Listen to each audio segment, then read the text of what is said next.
Moses, a Passover story, Part 2. Years earlier, the hot breeze blew. I had a long black hair.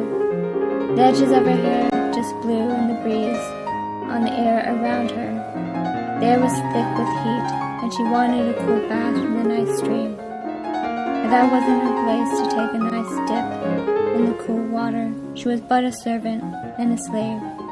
The times were hard but peaceful for her. It was a better life than living out there among the others. Miriam thought to herself.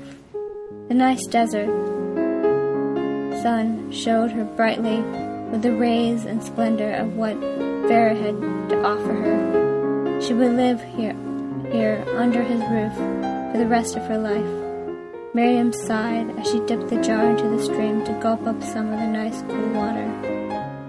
She was thinking of her life and her mistress.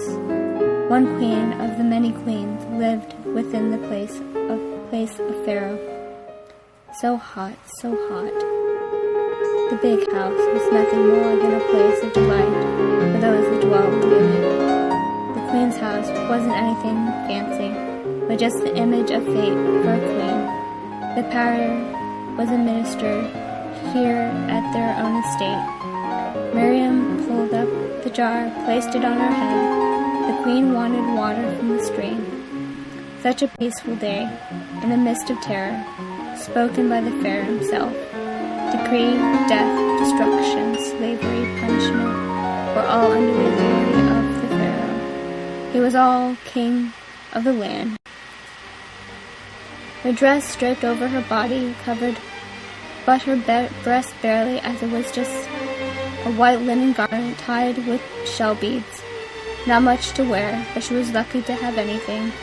Most times slaves wore nothing but shell skirts, and if they were lucky, especially girls, Miriam thought to herself. The cries came from the city today was even more intense.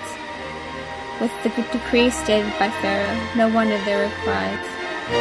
She was lucky to be female and not pregnant. She wouldn't want to know what she would do if that would happen to her.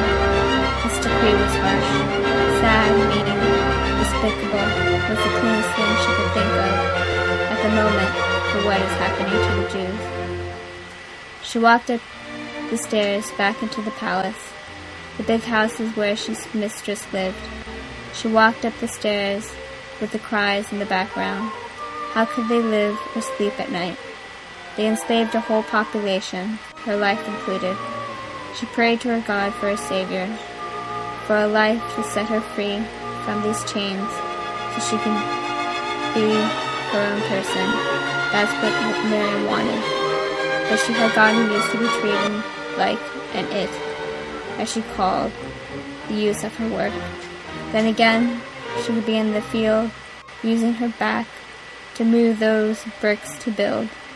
She was glad just to be a mistress and fetch things for her mistress. She just doesn't even think of her with her first name. She knew not to address her that way, so it would be safer not to address her at all. This was a sad state of affairs.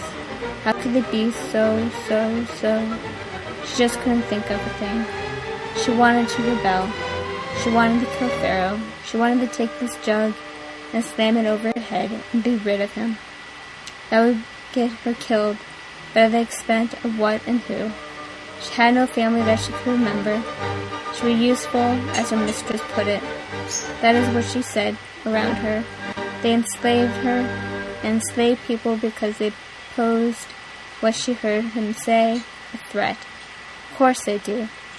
If the Pharaoh makes them do physical labor on a constant basis, then of course there would be uprisings.